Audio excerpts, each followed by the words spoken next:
நாட்டில் மற்ற எந்த மதத்திலும் தலையிடாத மத்திய அரசு இஸ்லாமிய மதத்தை மட்டும் குறிவைத்து அநீதி இழைப்பதாக விசிக தலைவர் திருமாவளவன் விமர்சித்துள்ளார். மேலும் வக்ஃபு சட்டத்திருத்த விவகாரத்தில் உச்சநீதிமன்றத்தின் இடைக்கால தடை வரவேற்கத்தக்கது என தெரிவித்தார்.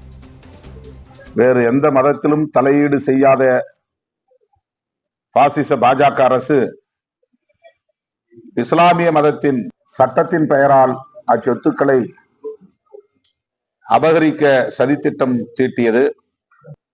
உச்ச நீதிமன்றம் அவ்வப்போது ஜனநாயகத்தை பாதுகாக்கக்கூடிய வகையில் நல்ல தீர்ப்புகளை வழங்கி வருகிறது.